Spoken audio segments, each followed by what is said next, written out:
Baylor Scott White is the largest health system in our state to require vaccinations for all employees, and I'm told other DFW area hospitals will follow suit soon.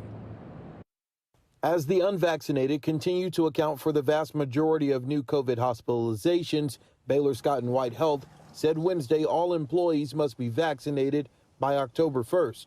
The American Hospital Association estimates nearly 800 other hospitals and medical systems have issued vaccine mandates for employees across the nation. It's why I think we're going to see a lot of healthcare organizations, entities, places of employment take the approach of saying it is time.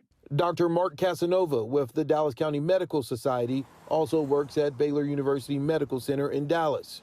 I suspect many hospitals are on the brink of making this decision and making this call. I think, as has been the case with many aspects about COVID over the last year and a half, the situation on the ground defines our action. We asked Baylor Scott White what percentage of employees aren't vaccinated.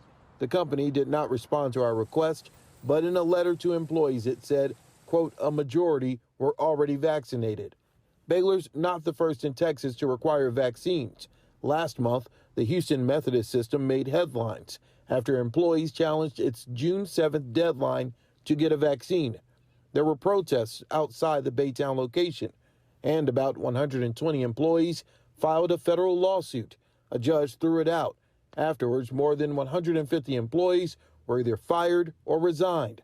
In North Texas, Parkland Hospital confirmed it's considering making vaccinations mandatory, saying in a statement, quote, we are currently having internal discussions regarding this issue, and we hope to have a final decision on how to proceed very soon.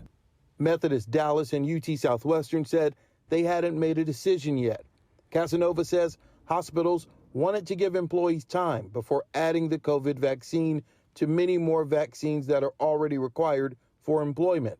He says now the time is not on their side. Right now, the situation on the ground is quite concerning. So for those smaller percentages of the remaining healthcare workforce who have yet to be vaccinated, it's our duty to serve them and their duty to serve themselves and protect the patients. In the non-healthcare world, there are other businesses that are requiring vaccinations before returning to the office, including tech giants Google, Facebook, and Netflix.